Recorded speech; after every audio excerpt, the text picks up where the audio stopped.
Ouais, poisson. Il y est. Salut à tous et bienvenue dans cette vidéo. Alors, au programme du jour, toujours du matériel. On continue sur la série Tout mon matos parce que vous avez été nombreux à me demander de présenter le matériel que j'utilise quand je vais à la pêche, par technique, par espèce. On a déjà fait ça ensemble en 2020. La playlist s'affiche là-haut. N'hésitez pas à aller voir les vidéos qui sont déjà sorties.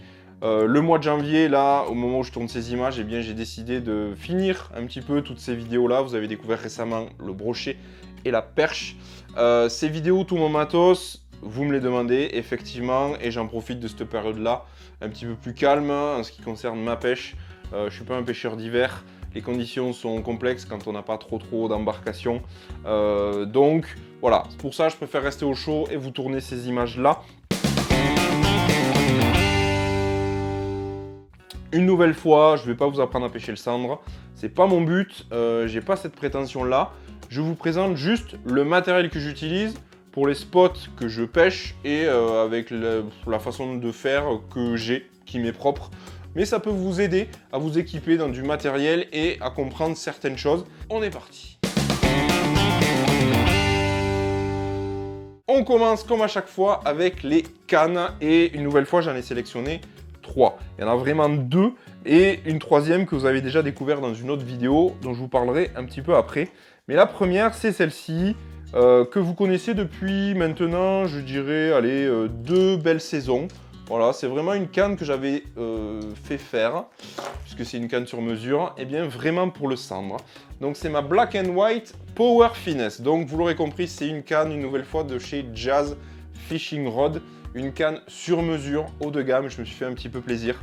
Mais contrairement à la pêche du brochet où la canne, alors j'allais dire n'a pas vraiment d'importance, un petit peu quand même, mais comme je vous avais expliqué, la sensibilité n'est pas la caractéristique principale. Au contraire, quand on pêche le sandre, il faut ressentir tout ce qui se passe. Quand on fait évoluer son leurre près du fond, quand on va se faire titiller un petit peu par des cendres un petit peu tatillons justement. Il vaut mieux avoir une canne qui résonne bien, qui est très sensible, et c'est pour ça que j'avais fait appel à du sur-mesure, mais bien entendu qu'il existe des cannes beaucoup moins chères et tout aussi sensibles, mais je dirais la caractéristique principale des cannes au cendre, ça va être vraiment cette sensibilité, de ressentir la moindre touche et ressentir son leurre en train d'évoluer.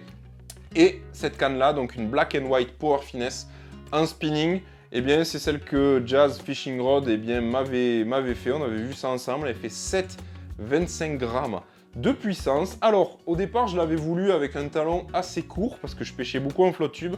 Mais finalement, c'était pas très pratique. Et ce qui est cool avec le rod building, c'est que la canne, je l'ai renvoyée. Et en fait, on a rallongé un petit peu le talon. Donc, beaucoup plus confortable, beaucoup plus à l'aise pour jeter. Et donc, aujourd'hui, elle mesure 2,15 m. Donc, c'est parfait si vous voulez pêcher du bord. Si vous voulez pêcher en bateau, en flotte tube aussi, c'est vrai qu'en flotte on préfère avoir des cannes courtes, mais voilà, j'utilise ça un petit peu partout. Voilà, une action fast, c'est ce que je voulais dire, effectivement je cherchais mes mots. Une action fast, en plus de la sensibilité, moi je vous conseille pour le cendre d'avoir une action assez fast, assez de pointe, parce qu'en fait vous allez pêcher bien souvent le cendre en profondeur. Et il faut pouvoir bien ferrer, donc si vous avez une canne molle, plus la distance, vous allez louper quelques ferrages, alors qu'une canne très réactive, tac, vous allez vite bien amorcer vos ferrages, et ensuite vous allez gérer votre combat derrière. Donc je vous invite vraiment à avoir des cannes résonantes, sensibles et d'action fast. La deuxième canne que j'utilise pour pêcher le cendre, eh bien c'est une nouvelle fois une Jazz Fishing Rod. Celle-ci c'est la Gold Long Cast, elle porte très bien son nom. Il me manquait en fait une canne à cendre pour pêcher du bord. Même si je le pêche principalement en vertical, vous verrez le cendre.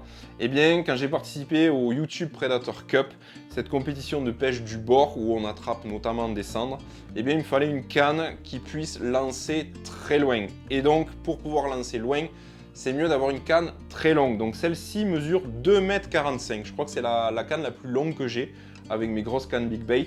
Mais voilà, c'est une canne spinning qui fait 2,45 m, 15-40 grammes de puissance, donc un petit peu plus puissante. Ça permet vraiment de pêcher du bord et de pêcher très loin. Cette canne-là, on aura peut-être l'occasion d'en reparler. Je voulais ces caractéristiques-là pour pouvoir pêcher aussi le bar du bord quand je suis en vacances notamment. Une canne très longue et un petit peu plus puissante. Et les mêmes caractéristiques que sa petite sœur, donc une canne vraiment très légère, très résonante, très sensible. Celle-ci, je l'ai voulu en plus avec un porte-moulinet en carbone qui retransmet parfaitement toutes les vibrations, toutes les moindres petites touches. Et voilà, d'une action très fast, extra fast, parce que clairement quand vous pêchez du bord, quand vous pêchez très loin, avec beaucoup de bannières, déjà il faut une canne longue pour pouvoir bien ferrer et une action très rapide pour pouvoir assurer vos ferrages. Si la canne est trop molle, c'est même pas la peine. Donc voilà, une canne vraiment plutôt typée cendre du bord. Mais bon, pour pêcher d'une embarcation en linéaire, ça peut très bien faire le job aussi. Donc ça, c'est ma deuxième canne, sachant que, vous l'aurez compris, ma canne principale, s'il fallait vraiment choisir qu'une pour les cendres, ça va être la Black & White Power Finesse, beaucoup plus polyvalente. Mais voilà, celle-ci, c'est un atout supplémentaire, une longueur plus importante, une puissance un petit peu plus importante aussi. Donc c'est assez complémentaire de la première. Enfin, la troisième canne, vous l'avez déjà découvert quand je vous ai présenté mon matos pour la perche. Eh bien, c'est toujours la même, la Shimano Poison Adrena. Donc ça, c'est pareil, une canne casting que j'utilise, à contrario de spinning où je pêche vraiment au leurre souple, très fin, à gratter, etc. Celle-ci, c'est vraiment pour me défouler, pour pêcher la perche et du coup le cendre l'hiver avec des casting jigs, des jigging wraps, etc. Donc vraiment pour jigger sous le bateau ou sous le flotte tube.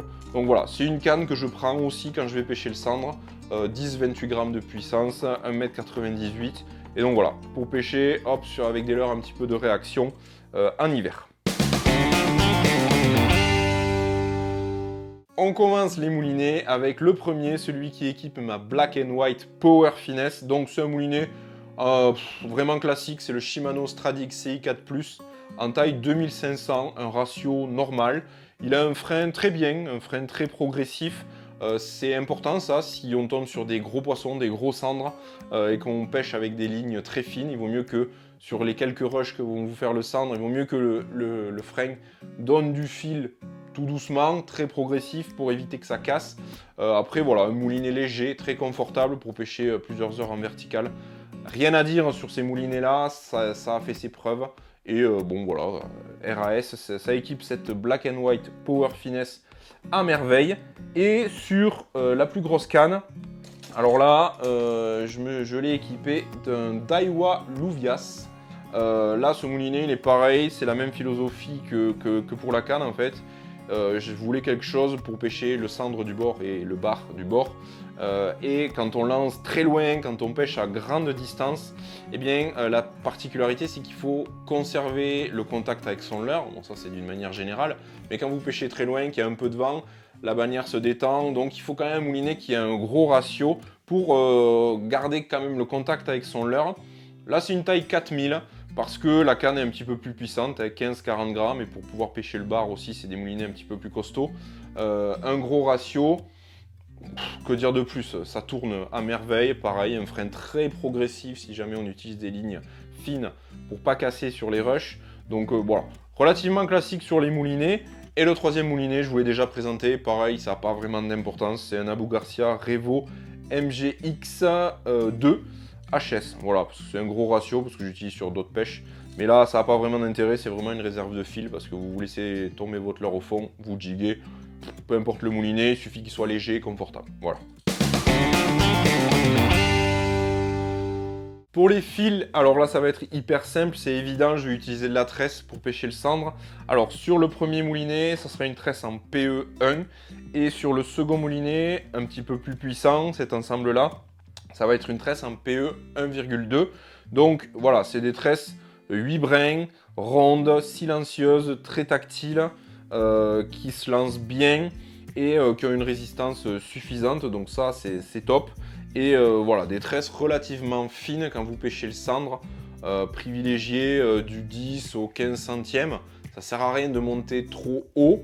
Attention à l'étiquetage un petit peu des tresses. C'est vrai que si vous regardez en PE ou en centièmes, voilà, il y a des correspondances qui sont un petit peu, des fois bizarres. Mais voilà, le mieux c'est quand même de voir la tresse. Je sais par exemple que ma PE1, elle est plus fine que certaines tresses qui ont des centièmes annoncés. beaucoup plus faible. Bon, bref, tout ça pour dire que moi j'ai une PE1 et une PE 1,2. Et là, je vous le disais, c'est une 16 centième qui est sur ce moulinet là. C'est la même donc du coup que pour la perche en hiver, puisque c'est le même ensemble. Ensuite, le bas de ligne, là c'est très important pour le cendre qui est très tatillon. Alors, moi je connais des gens qui mettent du fluorocarbone en 16, 18 centièmes pour le cendre, dans 20 mètres pour pêcher des gros cendres avec des gros 5 pouces, 6 pouces. Si les poissons sont suréduqués, pourquoi pas. Moi personnellement, je descends pas en dessous du 20 centièmes et je dirais même que les diamètres de fluoro que j'utilise vraiment pour le cendre, ça va se situer entre 23 et 26 centièmes. En moyenne, je descends rarement en dessous, je vais rarement au-dessus non plus, parce qu'après ça reste un petit peu grossier. Mais voilà, en gros le fluorocarbone 23-26 centièmes. Et je mets ce qu'il faut, hein. Je mets entre 2 et 3 mètres de longueur minimum pour être bien discret. Et surtout si on pêche près du fond, la tresse elle va être sensible si vous avez des cailloux, si vous avez des branches, si vous avez ce genre de choses. Le fluorocarbone vous protégera quand même. Ça a une meilleure résistance à l'abrasion. Donc mettez bien 2-3 mètres tranquille et vous serez discret et vous serez un petit peu protégé contre les obstacles. Après, bien entendu, si vous croisez un brochet, ça sera un petit peu chaud. Mais bon, le but, c'est de pêcher le cendre, là. Donc, on a des diamètres pas trop élevés. Je vous disais, moi, entre 23 et 26 centièmes. Après, concernant les agrafes, eh ben, il y a la team agrafe, il y a la team sans agrafe.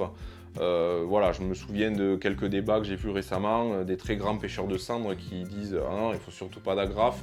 Et d'autres qui font autant de poissons et qui vont dire bah, « Moi, j'ai une agrafe à chaque fois, ça les gêne pas ». Clairement, en ce qui me concerne, je commence toujours la pêche avec une agrafe parce que au départ, il faut savoir ce qu'il veut, le cendre, il faut trouver le pattern, il faut trouver le combo. Et donc, on change souvent de leurre, de TP, etc. Et c'est vrai que l'agrafe, c'est quand même pratique. Après, si on se rend compte que on prend des petites touches, que c'est un petit peu tatillon, et bien déjà, on va commencer à baisser le diamètre du fluoro.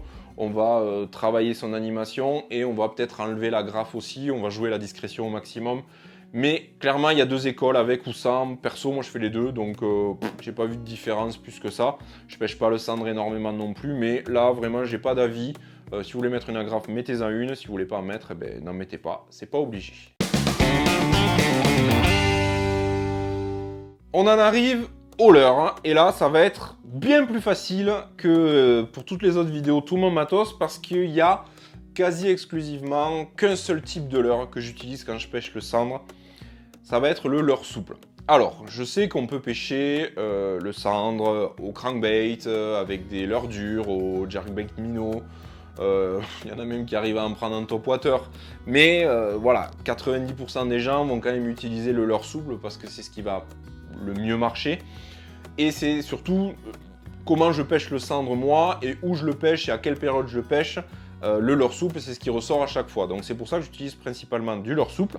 Mais je sais que, par exemple, quand je suis plutôt en été, le matin, très tôt sur les plages, je sais que les cendres sont très sensibles à tout ce qui va être lame, lipless, crankbait. Donc tous ces leurres de prospection qu'on va utiliser, qui ont plus ou moins des billes, plus ou moins des palettes. Tous ces crankbait, lipless et lame, ça marche très bien sur le cendre, sur les plages le matin, quand les poissons viennent chasser. Je sais qu'il y en a qui le prennent, comme je disais, au jerkbait minnow. Enfin bon, on peut pêcher le cendre au leurre dur. Moi, clairement, c'est pas forcément comme ça que je le pêche, à tort, peut-être. Comme je vous disais, voilà, je passe une lame, un lipless, un crankbait de temps en temps, de bon matin sur les plages. Mais après, le gros du temps, ça va être sur des leurres souples, sauf en hiver, où, comme je vous le disais, avec cette canne casting, cet ensemble très fast, très raide, je vais pêcher, comme pour la perche, avec des jigging wraps, avec des casting jigs en vertical. Voilà, des pêches très agressives quand on est en hiver. Ça permet aux pêcheurs de se défouler. Et des fois, le poisson, c'est ce qu'il veut. Plutôt qu'un leurre souple tout mou, il va préférer des leurres de réaction. Donc, en leurre dur, comme je vous disais, sur les deux premières cannes que je vous ai présentées, les deux spinning, ça m'arrive de passer du lipless, crankbait, lame. Et sinon, sur la canne casting, eh bien, dès l'heure de réaction, casting, jigging wrap, surtout en hiver, dans les boules de vif, tout ça, sur les échos, ça permet de se défouler, comme je disais, et des fois, ça décide des poissons. Mais la majorité, c'est quand même les leurres souples. Et là, les leurres souples, pour le cendre, si j'ai envie de dire, il vous en faut un petit peu tout. Parce que d'un jour à l'autre, d'une semaine à l'autre et même d'une heure à l'autre, ça va pas être telle couleur qui va marcher, ça va être telle couleur, ça va être telle vibration, tel paddle, telle finesse, tel truc, tout ça. Donc l'idée, c'est d'avoir un panel justement représentatif de leurre le plus large possible, des shad, des finesses, des crocs, des longs shads, des shads trapus, un petit peu toutes les formes, un petit peu toutes les vibrations et surtout un petit peu toutes les couleurs. Il faut avoir un panel, un large éventail de leurres pour pêcher le cendre. Alors, je le pêche rarement, moi, avec des petits leurres, mais ça m'arrive. Voilà, des tout petits shads de 3 pouces. Ensuite, légèrement plus gros, 3-4 pouces. Ensuite, des petits filets comme ça, là aussi en drop shot. Faut savoir que le cendre, on peut le pêcher au leurre souple, et bien entendu, avec une tête plombée classique montée sur le leurre, mais aussi en drop shot, comme pour la perche. Pêcher en drop shot, c'est une présentation plus naturelle, vraiment statique, sous le bateau. Ça peut fonctionner. Sinon, vous mettez une tête plombée classique. Et comme je vous disais, pour le cendre, moi, je descends rarement en dessous ces tailles-là. Parce que ça, je le réserve vraiment pour la perche. Et si je veux du cendre, vu que j'y vais pas souvent, j'essaye de viser quand même des gros spécimens. Mais des fois, ils s'intéressent aux petites proies. Pour le cendre, donc, je vais plutôt privilégier des tailles comme ça, plutôt 4-5 pouces. Alors les coloris, comme je vous disais, il vaut mieux en avoir un petit peu de tout, quoi. Des leurres qui, à nageoire, pas de nageoire, un petit peu plus fin, un petit peu plus trapu. Là, un petit peu plus trapu encore. Ou alors complètement finesse. Voilà. Coffee Blick Pintail, ça c'est top, c'est très souple. Des leurres souples, principalement. Pas trop raides, parce qu'on va pêcher à l'aplomb du bateau. Et des fois, on laisse juste le bateau ou le flotte tube bouger pour faire la vibration qu'on va donner au leurre. Les crocs aussi, il ne faut pas négliger d'utiliser des petites écrevisses. Et ce que j'allais dire en fait, c'est que il faut plusieurs leurres, plusieurs couleurs, plusieurs vibrations. N'hésitez pas à en avoir un petit peu de tout pour varier un petit peu ce que vous allez présenter au cendre et identifier ce qui va lui plaire à l'instant T. Mais il y a un point crucial aussi que je n'ai pas forcément creusé sur la pêche de la perche, etc. Ça va être le choix de la tête plombée pour le cendre. Alors, il y a une règle à peu près, en conditions normales, pas trop de vent, pas trop de courant, qui est de dire on va mettre 1 gramme de plomb par mètre de profondeur. C'est-à-dire si vous pêchez dans 15 mètres, vous mettez 15 grammes de plomb. Ça, c'est de la théorie. Si vous pêchez sur un lac où il y a un vent de malade, avec une dérive de malade, des fois vous allez retrouver à pêcher avec du 40 grammes pour vraiment rester à l'aplomb du leurre. Et des fois, vous allez être sur un lac vraiment calme, plat, et vous allez mettre une tête plombée de 7 grammes dans 20 mètres, justement, pour avoir une présentation beaucoup plus naturelle, beaucoup plus planante. Donc, au même titre que vous avez plusieurs leurres, ayez aussi plusieurs têtes plombées, c'est-à-dire plusieurs grammages, et aussi plusieurs formes et plusieurs couleurs. On peut avoir des têtes plombées fluo, des têtes plombées un petit peu plus naturelles, ou carrément la couleur du plomb, c'est pas gênant. Il y en a même qui ont des palettes intégrées. Et surtout, en ce qui concerne les formes, eh bien, vous avez la tête ronde classique, donc ça c'est basique, c'est vraiment, ça fait le job partout, que ce soit en linéaire, que ce soit vraiment en vertical sur le fond. Mais vous pouvez utiliser des têtes spéciales verticales, donc qui vont être des têtes sabots, c'est-à-dire que si vous les posez, ça va vous maintenir le leurre un petit peu en l'air. Donc il en existe différents modèles, un petit peu comme je vous montre là. Et moi, mes préférées, celles que j'utilise quasiment tout le temps, ça va être les têtes plombées profilées, les têtes plombées un petit peu pointues, comme ça. Parce qu'en fait, l'idée de ces têtes plombées là, c'est qu'elles vont vous permettre d'atteindre plus rapidement le fond. Mais voilà, je sais qu'on peut tout utiliser. Une tête ronde, une tête sabot, très utilisée en vertical, une tête un petit peu profilée. Et j'allais l'oublier, il y a aussi un petit peu la tête football. Ça, j'utilise plus rarement. Ça, c'est vraiment des têtes plombées qu'on utilise quand on veut faire du lancer-ramener. Ça va imprimer un rolling très fort au leurre. En vertical, on l'utilise un petit peu moins, selon moi. Moi, ce que je vous recommande, c'est d'avoir effectivement différents grammages, différentes couleurs. Et s'il fallait garder qu'un seul type de tête plombée, je prendrais plutôt les têtes profilées, qui sont un petit peu plus passe-partout et qui donnent de très bons résultats. Pour les accessoires de la pêche du cendre, je vais vous en présenter deux. Comme on disait à l'instant, les cendres peuvent être très tatillons, c'est-à-dire que ça va se jouer à la paillette près sur la couleur du leurre, sur la forme de la tête plombée. Donc des fois, c'est des petits détails qui font la différence. Et pour décider ces poissons un petit peu tatillons, j'utilise de plus en plus de l'attractant. Alors l'attractant, ça ne vous fera pas attraper plus de poissons. Attention, si vous pêchez dans rien, avec un leurre gavé d'attractant, ça ne va pas faire venir les poissons à 3 km à la ronde, ça c'est sûr. Mais voilà, si vous pêchez proche des poissons et que peut-être qu'il serait passé à côté, là l'attractant va peut-être rediriger un peu plus le poisson vers votre leurre. Mais surtout, le gros avantage de l'attractant, c'est que si jamais vous prenez une touche, eh bien votre leurre gavé d'attractant, en général le poisson il va le garder plus longtemps en bouche.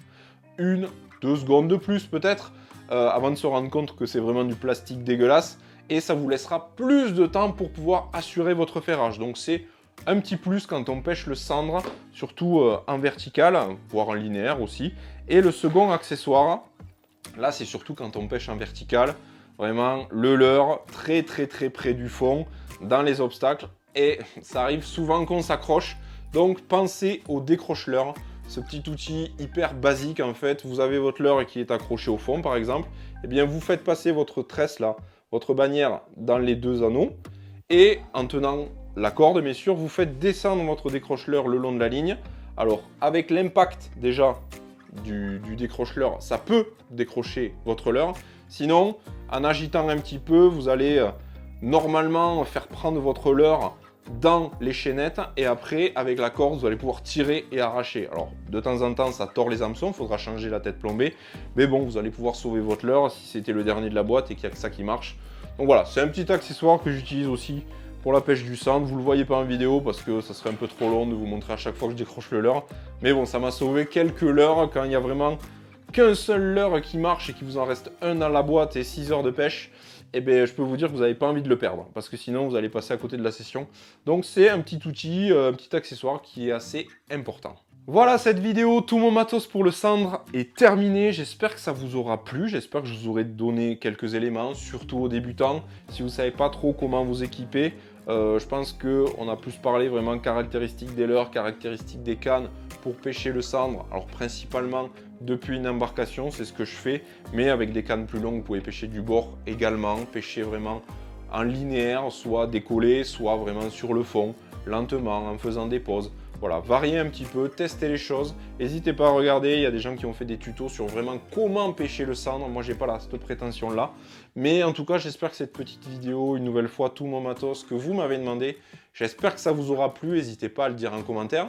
N'hésitez pas non plus à faire péter le compteur de like et à vous abonner si la vidéo vous a plu. N'oubliez pas non plus de cliquer sur la petite cloche pour recevoir toutes les notifications en cas de nouvelles vidéos. Moi, je vous dis à très vite pour de nouvelles aventures. Et puis surtout, d'ici là, pêchez bien. Ciao!